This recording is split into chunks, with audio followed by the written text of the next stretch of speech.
자, 그 다음에 그 리모델링 보세요. 리모델링의 이제 뜻은 아까 말씀드린 대로 그 대수선이나 정축이라고 되어 있죠. 리모델링 찾았습니까? 예. 6페이지입니다. 근데 이 뭐지? 리모델링에 대수선 있죠?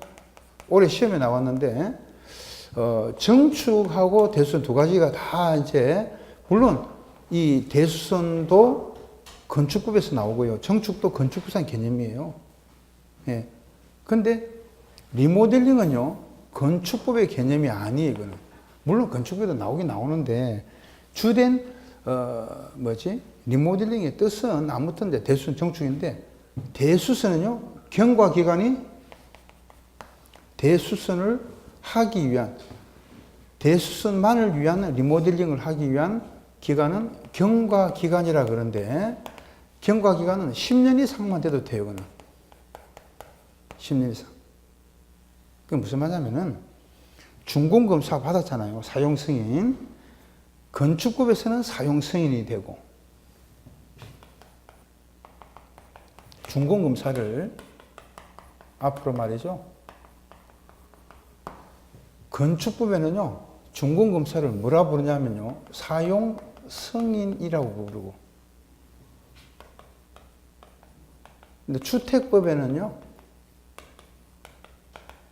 사용검사라고 합니다. 그럼 날짜 이제 준공검사 1, 오늘 준공검사 받는다. 그 준공검사 받는 날 준공검사 1을 건축법에는 뭐라고 부른다고요? 사용승인일이라고 부르고요. 주택법에는 사용검사 1이라고 그래요. 예. 준공검사를 여기는 사용승인, 주택법은 사용검사라고 한다. 이거죠. 명칭이 달라요. 도정법에는 준공인가라고 합니다. 준공인가. 근데 이제 그 명칭이 다른데, 우리가 요 10년 이상이라는 거는요, 사용승인일이라든지 사용검사를 받고 난 다음에 10년이 넘어야 된다는 뜻이에요. 요 기준입니다. 요 기준으로서 10년이 넘어야만이 이 대수선만을 위한 리모델링을 할 수가 있어요. 그 대수선은 또 뭐냐? 이 건축법을 이제 공부해봐야 하는 거지. 조금 더 놔두시고. 요거 손대면 굉장히 복잡해요. 그 다음에 정축이라는 거는요, 경과기관이 15년은 넘어야 돼요. 여기. 근데 만약에 시도조례가, 요거는 또, 시도조례가 만약에 15년 이상, 20년 미만으로 정했다. 그러면 요 기간이 경과돼요. 그 기간. 미만으로 정할 때는 그 기간이 경과돼요. 무슨 말인지 아시겠죠? 만약에 이제 서울특별시가 조례로 우리 서울특별시는 정축을 하려면은 17년을 해라. 그럼 요 기간이 경과돼야 된다는 뜻이에요. 그러니까 시도조례가 정할 때, 시도조례는 15년 이상 20년 미만까지 정할 수가 있어요. 예. 근데 그때는 요 기간, 그 정하고 있는 요 기간이 경과해야만이 정축을 하기 위한 리모델링을 할 수가 있다는 거지. 되겠습니까? 근데 이 정축은 다시 두 가지가 있습니다. 정축도 두 가지가 있다. 수직 정축이 있고,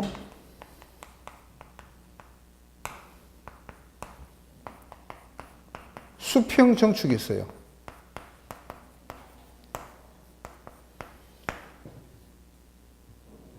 리모델링을 할 때, 여기 이제 아파트가 있습니다. 100세대가 있다는 거지. 근데 이거를 리모델링을 하는데 120세대로 짓는다는 거지. 미안합니다. 세대수 증가는 몇 프로밖에 안 돼요? 15%. 그러니까 115세대. 115세대를 갖다가 짓겠다는 거지. 그러면은, 이렇게 수평으로 더 붙이면 되겠죠. 예, 이렇게 정축해도 되지만 문제는 수직으로 정축한다는 거죠. 수직으로 위에다가 더 올린다는 거지 지금 현재. 그죠? 그럼 수직 정축형이란 거는 이거는 14층 이하는 몇 개 층밖에 안 되고 2개 층까지만 정축이 가능하고요. 15층 이상은 3개 층까지 가능합니다. 이게. 그래서 리모델링은 시험에 안 나온 적이 없어요. 올해도 시험에 나왔죠. 시험에 나왔는데 안 나온 적이 없어요. 수평으로 가든 수직으로 가든 똑같이 세대수 증가는 몇 세대밖에 안 돼요. 15세대, 15%. 예. 그럼 이제 정축은 첫 번째가 세대수 증가가 있다. 세대수 증가는 15% 범위까지만 돼요. 이하입니다. 15% 넘을 수가 없어. 두 번째는요, 면적을 갖다가 증가시킨다. 면적의 증가는 몇 프로까지 되죠? 30% 범위까지 됩니다. 30% 이하까지 되는데 85 미만은 몇 프로까지 되죠? 40%까지 정축을 할 수가 있어요. 그래서 이제 이 숫자가 요 시험에 나왔죠. 30, 40 이거. 세대수는 15%, 면적은 30%, 85 미만일 때는 40%까지. 범위까지 정축이 된다고, 정축이 다. 또 수직 정축형은 14층 이하는 2개층밖에 안 되지만 15층 이상은 3개층밖에 안 돼요. 그럼 만약에 자기 아파트가 20층 아파트가 있다면 20층 아파트를 수직으로 정축한단 말이에요. 수직 정축을 한다면은 몇 개층밖에 안 돼요, 지금. 3개층밖에 안 되지. 왜? 15층 이상은 20층이 되든 30층이 되든 전부 다 3개층밖에는 할 수가 없어요. 올라가는 거는. 왜 그렇습니까? 하중이 있겠지, 하중. 리모델링이라는 것은 기존에 뭡니까? 기둥이라든지 내력벽은 그대로 둔다는 거잖아요. 이걸 두고 그 위에 또 올리는 거잖아요. 근데 이게 만약에 많이 올려버리면 이 무게가 그대로 전달되잖아요. 이게 지금 하중이. 그죠? 무너질 염려가 있다는 거지. 그래서 3개층밖에 안 돼. 20층이 된다 하더라도 3개층밖에 안 된다고. 15층 이상이니까. 꼭 기억을 하셔야 돼요. 수직 정축은 14층 이하까지는 2개층. 15층 이상이라도 3개층밖에 안 되고.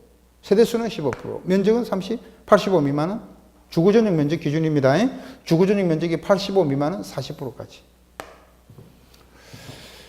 막 그런 게 이제 쭉 나오고, 그 다음에 오른쪽에 이제 리모델링 기본 계획이란 거는 수립을 하는 사람이 누구냐? 특별시장, 광역시장, 대도시시장만 수립합니다. 그럼 수립하지 않는 사람이 누구예요? 시장, 군수, 구청장은 수립 안 하죠. 그게 시험에 나와. 특광대라고 합니다. 특광대. 어느 대학교 다닙니까? 특광대 다닙니다. 특광대. 리모델링 기본 계획의 수립권자는 특광대입니다. 그리고 몇 년 단위로 하되? 10년 단위, 5년마다 타당성 검토하죠. 그 다음에 건설회사, 사업주체는 국지주지도 사업주체가 되고, 또 주택을 건설하거나 대지를 조성하거나 다 사업주체가 됩니다. 그리고 입주자 등이라는 것은 입주자 사용자 포함하는 개념이고, 관리주체는 관리사무소장은 자치관리기구의 대표자가 되는 거죠. 관리사무소장은요, 위탁 관리할 때는 이런 말 쓰면 안 되죠. 주민들이 스스로 입주자 대표회를 구성하고 입주자 대표회에서 과반수 찬성으로 뽑는 사람이 누굽니까? 관리사무소장이죠. 그리고 관리 업무를 인계하기 전에 사업주체, 그리고 주택관리업자, 임대사업자를 관리주체가 됩니다. 그러면 그 7번 옆에다가 적어 놓습니다. 관리주체가 아닌 사람이 누구예요? 관리주체가 아닌 자. 대표적으로 하나만 더 그러면 입주자, 대표회의죠. 입주자 대표는 관리 주체가 아닙니다. 왜 아닙니까? 이거는 의결을 하는 사람이에요. 의결기관입니다. 관리 주체라는 거는 이제 집행을 하는 사람을 말하죠. 관리 주체는요, 의결기관이 아니야. 이거는 집행기관입니다. 집행만 합니다. 관리 주체는요, 집행기관이에요. 관리규약이라든지 의결한 대로 집행하는 사람이지, 이게 의결하는 사람이 아니다는 거지. 그거는 마치 이거죠. 국회는 뭐만 하는 사람입니까? 국회의원은 법률만 만드는 사람, 입법기관이죠. 입법자. 법만 만드는 사람이에요. 근데 그거를 공무원은요, 집행하는 사람들만 집행하는 사람. 법은 만들 수 없고, 법 만든 것을 집행만 하는 사람. 그 다음에 이제 뭐죠? 이제 우리가 사법부. 사법부는요, 이 집행에 대해서 잘했나 못했나를 판단을 하는 사람이죠. 판결만 하는 사람이에요. 집행에 대해서 판결만. 그러니까 하고자 하는 법관은 법을 만들 수도 없고 집행을 할 수도 없어. 다만 집행을 했을 때 잘한 거냐 잘못한 거냐 판결만 하는 사람이잖아. 그러니까 역할이 다 다르잖아요. 역할이. 그죠? 이렇게 역할이 있듯이 여기도 입주자 대표에는 입법부 의결만 하는 거예요. 사람들은. 의결만 계속하고 관리 주체는 집행만 하는 거예요. 집행만. 그죠? 그럼 잘했다 못했다 판결은 누가 합니까? 사법부. 소송 그래야 돼. 소송. 그러면은 이 관리 주체는 누가 되느냐 말이야. 그죠? 관리 주체가 누가 돼요? 관리 주체는 내 사주를 보니까 사주가 뭡니까? 여러분들? 생년월일이 사주잖아. 생년월일. 팔자는 뭐죠? 팔자가 뭡니까? 아니, 팔자에 여러분들 죽으면은 뭐 씁니까, 지금? 죽으면은. 죽으면은 글자가 몇 개입니까? 죽으면 뭐 쓰죠? 무슨 공시, 누구 이름 딱 나오죠? 그럼 이제 우리가 죽을 때 적을 때 조문 쓰죠, 조문. 조문이 몇 개입니까?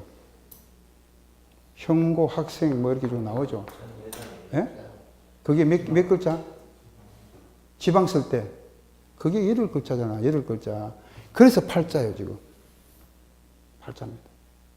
그거 여러분 처음 듣는 것 같아요? 팔자가? 이 팔자를 고친다는 거는요, 자기 죽으면은, 무덤 여기 이제 쓸 때, 이게 명칭이 달라져요, 이게. 그죠? 예를 들어서 이제 처음에는 아무런 평민 같으면 물었습니까, 지금? 지방 쓸 때. 학생으로 쓰잖아, 그냥. 여러분들이나 나는 전부 학생으로 쓰죠, 학생. 그죠? 그럼 대통령은 학생 씁니까? 대통령 씁니까? 대통령 누구 쓰죠? 팔자가 바뀌잖아요, 팔자가. 8글자 아니죠? 팔자가 바뀐다 해서 팔자 고친다 그런 말 합니다. 처음 듣네, 전부 다. 응? 그래서 팔자 고친다는 거는요, 보통 학생, 학생이 아니고요. 만약에 박사다든지, 박사 누구 다죠? 박사를 학위를 받았을 때, 국가가 공인하는 사람들. 이런 사람들은 팔자가 이제 바뀌죠. 이 사주팔자 합니다. 지금, 그래서, 자, 내 사주를 보니까 관리사무소장임, 내 사주가 뭐로 나왔어요? 관리사무소장이, 이게 관리주체잖아요. 자, 사업주체, 주택관리업자, 관리사무소장, 임대사업자. 그래서 관리주체가 기억이 안 나면은 내 사주가 뭐라고? 내 사주를 보면 돼. 내 사주가 관리사무소장임 이렇게 되는 거예요. 내 사주가 그렇게 나왔어. 자, 한 장 넘겨보세요.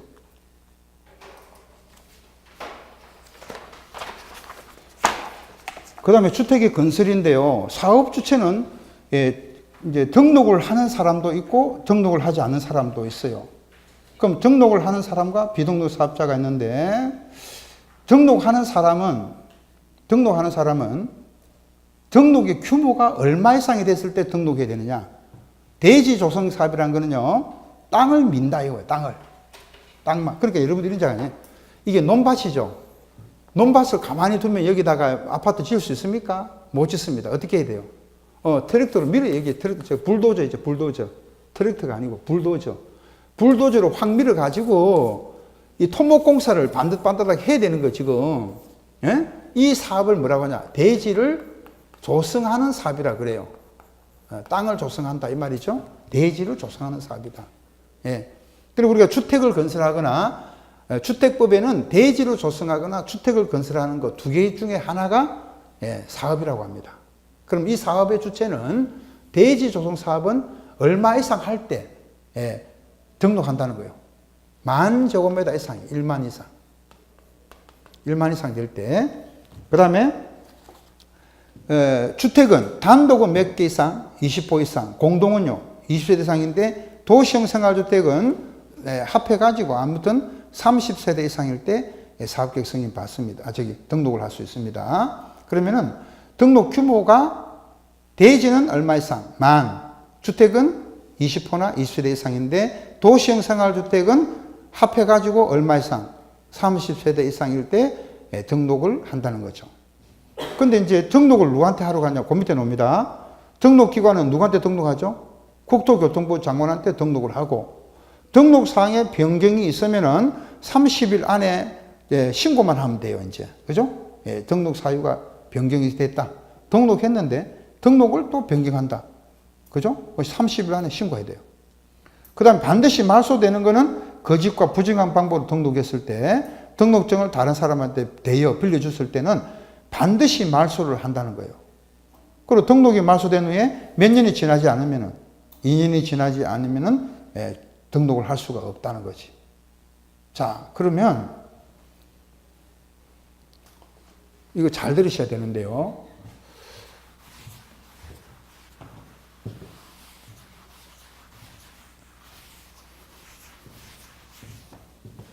자, 내가 등록을 하러 갑니다. 등록 사업자가 되기 위해서, 그러면 등록 사업자가 되기 위해서는 뭐가 필요하냐면은 등록을 하기 위한 요건이 있어요. 기준. 그 기준이 자본금이 있어야 돼, 일단. 예? 이 건설회사란 말하거든요. 건설회사. 예를 들어서 건설회사가요, 주택을 건설하거나 대지를 조성하겠죠.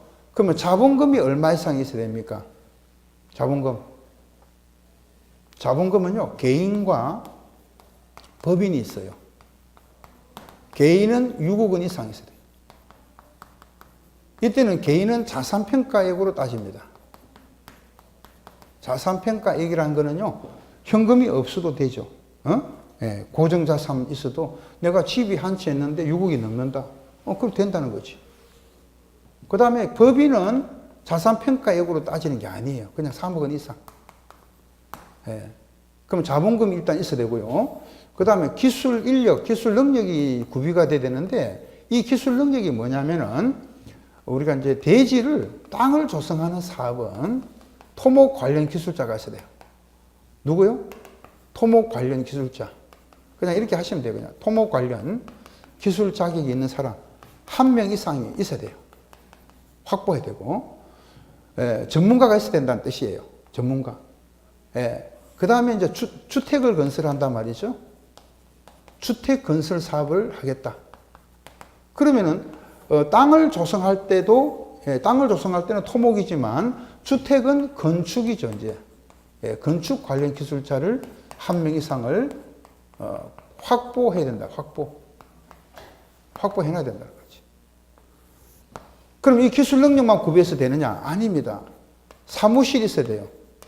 그럼 종전에는 이 사무실의 면적이 22제곱이 있어야 되는데 이제 개정이 돼가지고요. 예, 영위할 수 있는 사업을, 그러니까 뭐지? 이 해당 사업이죠. 주택을 건설하든 대지 조성하든 해당 사업을 영위할 수 있는 면적만 있으면 돼. 그러니까 옛날에는 면적이 22제곱이 있었잖아요. 그죠? 이게 삭제가 됐거든. 6월 30일 날. 삭제가 돼가지고, 이제 면적이 필요가 없게 됐어요. 이제. 그럼 뭐 3평, 4평만 되더라도 내가 이 사업을 영위할 수 있다. 그러면 자기가 판단해가지고 할 수 있으면은 면적이 뭐 이렇게 작아도 된다는 거지. 사무실이 꼭 뭐 커야 돼? 예. 그래서 해당 사업을 영위할 수 있는 면적만 있으면은 사무실을 확보하면 된다는 거지. 그래서 요 3가지를 갖추고요. 이제 등록하러 가는데 그 대신 이제 뭐가 없어야 돼요? 이제 결격 사유라는 게 없어야 돼요. 이 결격 사유에 해당이 없어야 돼. 그럼 대표적으로 결격 사유가 어떤 거냐면요. 어떤 게 있습니까? 미성년자면 안 되겠죠. 미해당이 되니까 미성년자가 결격 사유입니다. 그 미성년자가 어쩌면 등록을 할 수가 없어.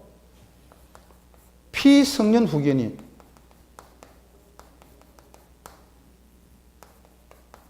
피한정 후견인, 여러분들 옛날에 그 이야기 많이 들어봤죠? 금치산자가 피성년 후견인이 되고 한정치산자가 피한정 후견인으로 바뀌었죠, 명칭이. 예.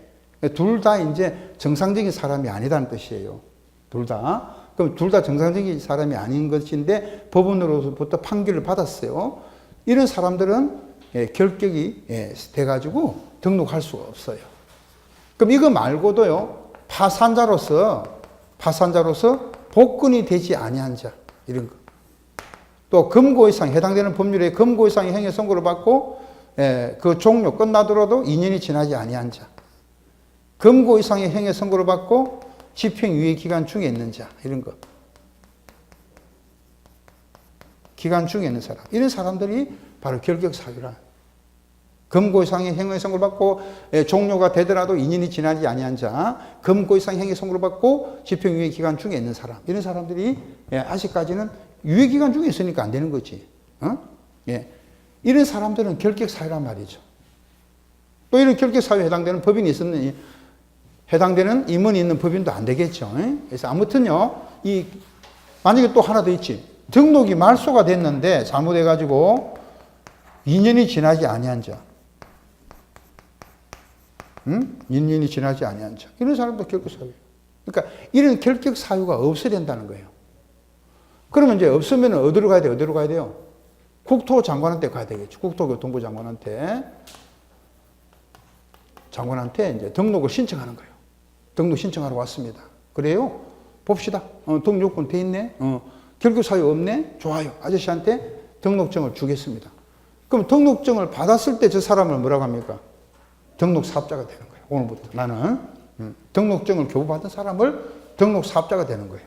무슨 법상에? 주택법상에 등록사업자가 되는 겁니다. 그런데 거기 밑에 보세요. 이 등록을 해야 할 사람이 만약에 등록을 해야 할 사람이 등록을 안 한다. 예를 들어서 뭐 때문에 등록해야 됩니까? 뭐 때문에? 연간 1년 동안에 대지는 10,000제곱미터 이상의 대지 조성 사업을 하고 싶다. 하려는 자가 있다. 그럼 반드시 등록해야 되는데 이 등록을 해야 할 사람이 등록을 안 했다는 거지. 그러면 등록할 사람이 등록 안 했을 때 이 사람을 뭐라 하냐? 무등록이라 그래요. 무등록자, 무등록 사업자라고 합니다. 무등록자는 처벌합니다. 2년 이하의 징역이나 또는 2천만 원 이하의 벌금.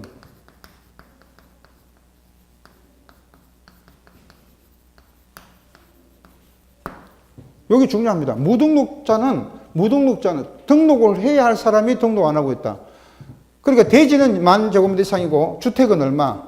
20호 이상이지. 연간 20호, 20세대인데 도시형 생활주택은 얼마? 30. 합해가지고. 도시형은 30이잖아요. 그럼 예를 들어서 이런 연간 1년 동안에 만약에 도시형 생활주택을 3세대 이상을 짓는다. 근데 등록사업자로 등록을 해야 되는데 등록 안 하고 했다. 그러면 무등록자로 처벌받는단 말이에요. 2년 이하의 징역 2천만 벌금 처벌받아요. 그런데 이런 등록 규모로서 등록을 하지 않을 때는 처벌받지만 비등록이라는 게 있단 말이죠. 안일 비자. 비등록 사업자는요, 등록할 필요가 없는 거예요. 왜? 그 자체가 사업을 할 수 있는 자격이 이미 부여되어 있는 겁니다. 이미 자격이 있는 사람한테 또 자격을 갖추라면 안 되겠죠. 이미 자격이 있는데 뭐. 그 사람이, 선생님, 그러면 이미 자격이 있는 사람이 누굽니까? 지금? 비등록 사업자가 누구예요? 두 개가 있습니다. 하나는 공공사업주체가 있고, 하나는 공동사업주체가 있어요. 공동사업주체. 요거 이제 공인중개사 이렇게 공부 오래 하신 분들한테 물어봐도 좀 오래 한 사람 있죠. 그런 사람들한테는 조금 통한데, 공부하신 이제 얼마 안 되신 물어보면요, 이분도 막 헷갈려야 합니다. 근데 우리가 비등록이라는 거는 등록을 안 해도 됩니다. 그 자체가 사업을 할 수 있는 자격이기 때문에. 그래서 공공사업주체가 누가 되냐면요, 국지주지. 국지주지가 누굽니까, 지금? 국가, 지자체, 주택공사, 한국토지주택공사, 지방공사 있죠? 4대 공공기관이라 그러는데, 국지주지는 사업을, 등록을 안 해도 돼요. 또, 공익법인이 있습니다. 공익법인. 무슨 법인?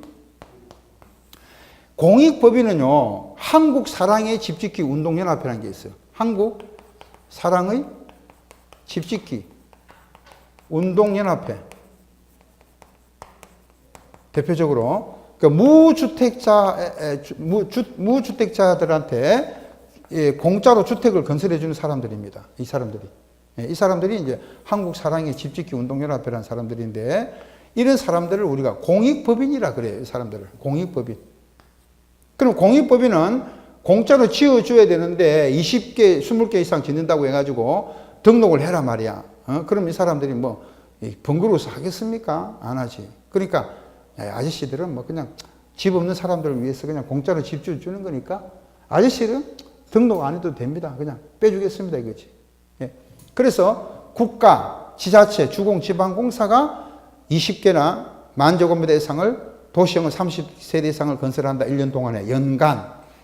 그럴 때는 등록할 필요가 없어요. 왜? 그 자체가 자격을 이미 갖췄다는 거지. 그래서 이런 사람은 등록할 필요가 없다. 그래서 이 사람을 비등록이라 그래요. 비등록. 제가 붙인 겁니다. 비등록 사업자. 안일 비자. 그럼 공동이라는 것은 함께 하기 때문에 이미 등록을 했던 사람들하고 같이 하기 때문에 나는 묻혀가는 거야. 묻혀가는 거죠. 그래서 등록할 필요가 없는데, 공동사업주체로서 등록을 안 해도 되는 사람은 두 사람밖에 없습니다. 주택조합하고, 주택조합하고, 누구하고 할 때? 등록사업자, 지자체, 주공, 지방공사하고 할 때. 그런데 이때 주택조합인데, 주택조합에서는 뭐를 제외하죠? 세대수를 증가하지 않는 리모델링 주택조합은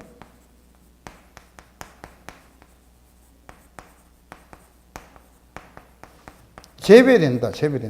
이게. 그래서 이때 주택조합은요, 이걸 꼭 기억해야 돼. 이거 제외되는 거요. 세대수를 증가하지 않는 리모델링 주택조합은 제외됩니다. 이 사람은 공동으로 할 수가 없어. 무슨 말이냐? 100세대를 그대로 리모델링 한단 말이지. 100세대로 리모델링 하는 겁니다. 그러면, 100개를 100개 그대로 짓는데 면적만 증가되는 거예요. 여기는 이제 50평인데 60평으로 짓겠다는 거죠. 각 세대가. 그러면 세대수 증가는 없잖아요. 예? 세대수 증가가 없어. 이런 거는 건설이 아니야. 이거는 건설을 보면 안 되고 그냥 행위지. 리모델링 행위만 하는 거지. 그래서 이런 거는 세대수 증가하지 않는 거죠. 100세대를 100세대 그대로 리모델링 하는 거니까 이런 주택조합은 사업주체로 볼 수 없다는 거예요. 요거는 이제 공동사업주체로서 주택조합에서 빼고 이런 사람 빼고 나머지 사람들만 등록사업자, 지자체, 주공지방공사와 공동으로 할 수가 있다. 공동시행할 수 있다. 이럴 때는 이제 등록할 필요가 없어. 이 사람이 주택조합이 설립인가를 받아서 하기 때문에 이미 이제 등록 안 해도 돼요. 이 사람들하고 같이 하기 때문에. 그 다음에 이제 고용자. 이 고용자라는 사람은 누구냐면은 근로자를 고용하는 법인입니다. 법인을 말한 거예요. 법인. 그럼 이 법인하고 누구하고 같이 할 수 있냐면은 등록사업자하고 같이 할 수가 있죠. 이럴 때는요, 공동으로 시행하여야 되어 있어요. 공동으로 시행을 하여야 한다. 이렇게 끝나요. 자, 그러면 끝납니다. 공동사업주체인데 토지 소유자도 공동으로 할 수 있어요. 등록사업자랑. 그때는 등록을 해야 되는 거예요. 공동사업주체로서 토지 소유자하고 등록사업자하고 공동을 할 수는 있어. 그렇지만 그거는 등록을 해야 되는 거고, 등록을 안 해도 되는 거는 두 개밖에 없다니까요. 세대수를 증가하지 않는 리모델링 조합을 제외한 직장, 지역, 그 다음에 세대수 증가하는 리모델링 조합이죠. 그거랑 등록사업자, 지자체, 주공개발공사하고 공동으로 시행할 수 있다. 이거는 끝에가 시행할 수 있다로 끝나야 되는 거예요. 여기 이제 포인트야, 포인트. 하야 한다면 틀려요. 그 다음에 근로자를 고용하는 법인을 고용자라고 하는데, 고용자와 등록사업자는 공동으로 시행하여야 한다. 여기 또 이제 포인트가 됩니다. 여러분들 있죠? 낚시는 어디가 돼요? 낚시는 바다 낚시는 바위가 있는데 여가 발달한 여 바위가 발달한 곳이 낚시가 되는 거예요. 이걸 갖다가 포인트라 그래요. 포인트. 고기가 되는 곳이 또 되는 거예요. 지금 포인트. 그럼 이게 낚시가 되는 거는 포인트 요거죠. 우리 시험의 포인트는 시험에 잘 노는 걸 말합니다. 시험에 잘 노는 것은 요거죠. 할 수 있다를 하야 한다로 고치면 안 되고, 요것도 하야 한다는데 할 수 있다로 고치면 안 되죠. 요거. 그러니까 이걸 선생님이 요거 중요합니다. 이렇게 체크를 하세요. 이렇게 되면은 그대로 하시면 되는데 이걸 기억을 못 한다. 그럼 벌써 한 문제 틀린 거예요. 문제 한 문제 틀린 겁니다. 그런 식으로 이렇게 누적이 되면은 한 개도 맞출 수가 없어. 포인트를 가르쳐 주잖아, 포인트를. 포인트를 가르쳐 주면 낚시가 되는 데를 가르쳐 주는데 자기는 아무리 한바다에 고기, 한바다 던져봐. 그게 낚시가 되는 거 안 되죠. 낚시가 되는 곳이 있다. 또 시험도 나오는 곳이 나와요. 그럼 여기도 주택조합이 등록사업자, 지자체, 주공지방공사와 공동으로 할 수가 있지만 리모델링 세대수를 증가하지 않는 리모델링 주택조합은 공동사업주체로 될 수가 없다는 겁니다. 이거는. 이 사람은 빼고, 이 사람 뺀다는 게 제외되는 게 중요한 거예요. 항상. 그리고 고용자는 근로자를 고용하는 법인이 등록사업자와 공동으로 시행할 수 있다면 안 돼요. 해야 한다. 그리고 우리가 사업주체라는 거는요, 요걸 합해가지고 등록사업자와 비등록사업자를 합해가지고 우리는 뭐라고 하느냐? 사업주체라고 합니다. 사업주체. 그 사업주체는 세 글자로, 이제 요거, 세 글자로 줄이면 뭐가 돼요? 요거 아시는 분은 완전히 공부 많이 하신 분이에요. 사업주체를 세 글자로 줄이면, 좋습니다. 그러면 남자친구를 두 글자로 줄이면, 남친, 그거는 잘 안 해요. 자, 사업주체를 세 글자로 줄이면, 시행자라고 합니다. 시행자. 사업주체를 세 글자로 줄이면 시행자가 되는 거예요. 시공자가 하면 틀려. 시공자 하면 아닙니다. 공사를 하는 사람이 아닙니다. 시행을 하는 사람이지. 그 어떤 사람은 처음에 와가지고 선생님 시행자하고 시공자하고 같은 거 아닙니까?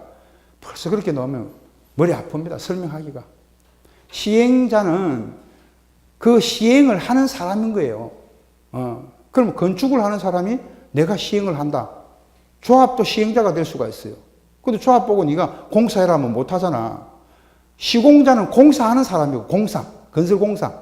공사하는 사람을 무슨 사? 시공자라고 합니다. 시공자. 공사하는 사람은 시공자고, 사업을 갖다가 진행하는 사람을 시행자라고 합니다. 시행자. 그 이때는 주택법에는 시행자라고 하지 않고 뭐라고 부르는 거예요, 지금? 사업주체라고 부른다는 거예요. 그럼 이거는 선생님이 참고로 하는 거고, 참고로. 우리가요, 참고로 할 때, 아, 시행을 하는 사람이구나. 그게 사업주체다 말이죠. 제가 그러잖아요. 아까 준공검사를 건축법에는 뭐라고 불렀어요? 아까? 준공검사를. 건축법에는 사용승인이라고 불렀죠? 근데 주택법에는 뭐라고 불러요? 사용검사라고 불렀죠. 사용검사. 그러니까 그 명칭이 조금씩, 법마다 조금씩 다르게 불러요. 또 도정법에 가면은 준공인가라고 부릅니다. 준공인가. 준공검사를 준공인가 받는다 이렇게 합니다. 그 명칭이 조금씩 달라요. 이것도 마찬가지다. 이것도 다른 법률에 가면은 시행자라고 합니다. 그냥 시행자. 시행자가 되는 거예요. 다른 법률에 가면은. 그런데 유독 말이죠. 주택법에는 시행자라는 개념이 없어요. 없어. 그럼 시행자를 뭐라고 부르냐? 사업주체라고 부른다는 거지. 이해됩니까, 지금? 그 명칭이 약간씩 다르다는 거예요. 부르는 명칭이 법마다. 그래서 지금은 이제 오늘 첫 시간이니까요. 자, 결론 내리겠습니다. 결론. 각 법마다 부르는 명칭이 다를 수가 있다는 거죠. 예, 다르기 때문에 그 다르는 거를 구분을 잘 하셔야 됩니다. 예. 자, 오늘 첫 시간인데, 여러분들 진도하고는 관계가 없어요. 제가 저번에 처음 시작할 때 말씀드렸죠? 뭐 하지 않으면, 정확하게 알지 못하면, 한 문제도 맞출 수가 없어요. 이게. 그러니까, 지금 제가 이렇게 그냥 쭉쭉 말씀드리겠지만은, 결격 사유만 하더라도, 이거 여러분들 다 외우고 가셔야 되는 거예요, 지금. 원래 이거는. 그 나중에 시험장 딱 가니까 문항에 딱 뭐가 나오냐? 사업주체는, 미성년자는 사업주체가 될 수가 없다. 미성자는 등록사업자가 될 수가 없다. 없죠? 예, 미성년자는 등록사업자가 될 수 없습니다. 그런데 주택관리업자는 될 수가 있어요. 관리주체로 미성년자는 가능하다는 거지. 그때는 미성년자가 결격사유가 아니거든요, 지금. 그러니까 그런 것도 여러분들이 이제 법을 13개를 공부를 하다 보면요. 어떤 거는 들어가고, 여기서는 들어가는데 또 다른 법률에서 이게 빠지잖아요. 대표적으로, 기숙사. 기숙사는 건축법에는 공동주택이지만, 주택법에는 준주택이죠. 주택법은 준주택이죠. 그런 거. 어떤 법에는 들어가고, 어떤 법은 안 들어가고. 그걸 갖다가 공부를 잘 해주셔야 돼요. 그건 이제 헷갈리기 시작하면은 막 계속 헷갈리는 거예요, 지금. 그래서 이제 오늘 첫 여러분들 만남은 있지만, 저는요, 정확하게 한 가지를 알아도 진도 많이 나간다고 해서 좋은 게 아니에요. 한 개를 알아도 뭐하게 알아라? 정확하게 알아라는 거지. 그게 오히려 진도가 빠른 겁니다. 어떤 분은 막 진도 안 나간다고 선생님이 막 재촉하는 분이 있어요. 그런 분한테 딱 물어보면요, 뭐 전혀 공부가 안 됐어요. 그럼 뭐 사상 누각이잖아요. 공부가 안 된 상태에서 계속 공부하면 뭐해? 사상 누각인데. 기초가 탄탄해야 됩니다. 오늘 공부한 거 충분히 시간이 있으니까요. 오늘 공부한 거 충분히 DPT 해서 한번 보시고, 적어도 말이죠. 10번, 20번을 봐야 됩니다. 이거. 그래서 이거를 갖다 놓고, 여러분들이 어떤 거는 또 외워야 가는 게 있어요. 외워야 되는 거. 시험장에 가면요. 기억이 나나? 안 납니다. 그때는 외워가 바로바로 답을 써야 되거든. 그러니까 지금부터도 천천히, 아직 시간이 충분하니까, 훈련을 우리가 해야 됩니다. 아시겠죠? 자, 오늘 여러분들 만나서 정말 반갑고요. 예, 반갑고. 자, 오늘 시간이 조금 지연이 돼서 미안하고요. 강의 시간도 이제 한 50분 해서 좀 쉬고 그런 식으로. 첫 시간은 여러분들하고 호흡이 좀 맞춰보야 되니까 그런 게 안 맞을 수가 있습니다. 그래서 다음 시간부터는요, 50분하고 10분 쉬고 이런 식으로 진행을 하도록 하겠습니다. 자, 여러분들 고생했습니다. 수고했습니다. 예.